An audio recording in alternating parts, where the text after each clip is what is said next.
Goeiemôre. Dit is Woensdag 19 November en dit is so groot voorreg om weer hier te kan staan. Alles is so nat gereën, ons het sulke lekker reën gehad in Pretoria. En ja, om so vroeg in die môre net te kan stil word by ons Vader is vir ons almal verskriklik belangrik. En dat ons dit asseblief in eerlikheid en opregtheid sal doen. Dankie Vader dat ek U kan vra om my nou ook hiervoor uit te gaan en die boodskap wat ek vandag moet bring, mag dit U wees wat dit oordra, nie ek nie. Dankie Vader dat ek weet dat U elkeen ken wat ooit na hierdie boodskap sal luister. En dat U alleen die goddelike antwoorde het wat ons so graag van U sal wil ontvang. Wees ons genadig en mag ons in opregtheid voor U leef. Met die wete dat U van ons weet, dat U ons ken en dat U U hand op ons wil hou. Mag ons dit glo en ontvang. Dankie Vader. Gaan my nou asseblief vooruit in hierdie boodskap. Halleluja, amen. Jeremia 29:11 vir 'n laaste keer. Want ek weet watter gedagtes ek aangaande julle koester, spreek die Here. Gedagtes van vrede en nie van onheil nie, om julle 'n hoopvolle toekoms te gee. Ja, dis tyd om die gesprek oor hierdie teksvers af te sluit.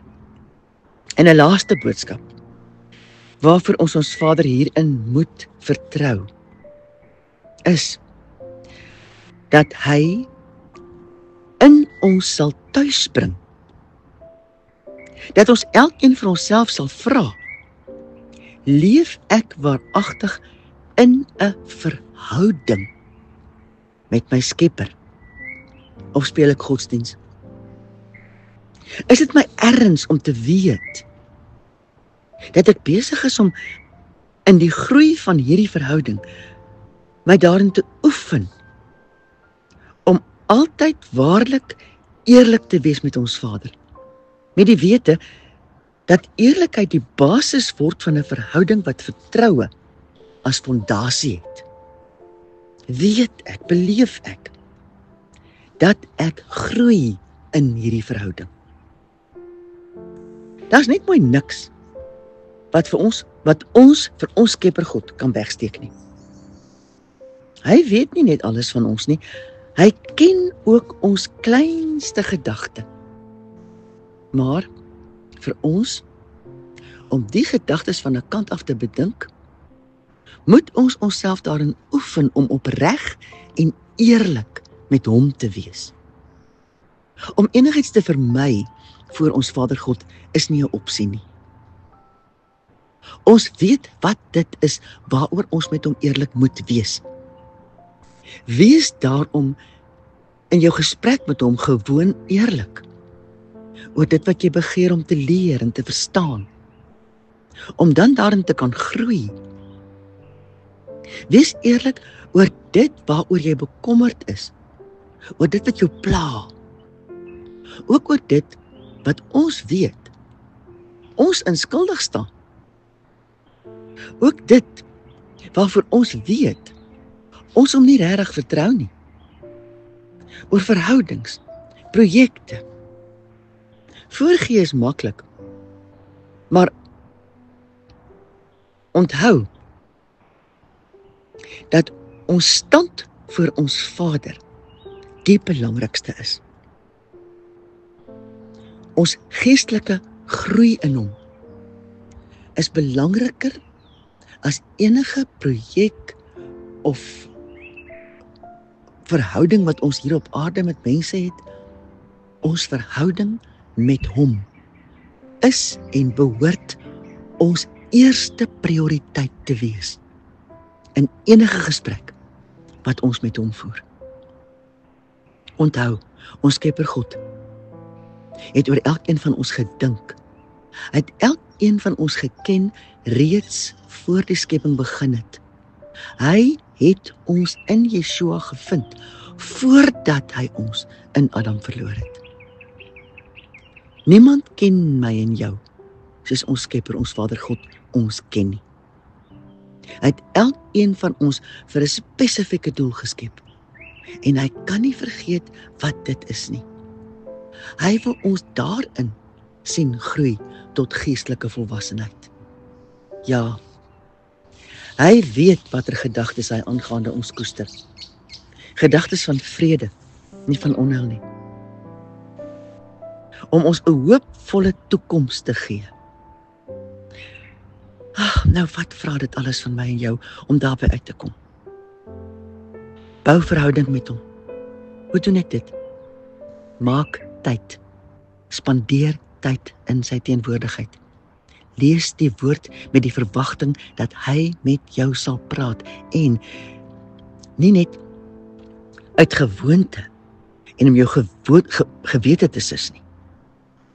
Vra dan vra oor wat jy gelees het.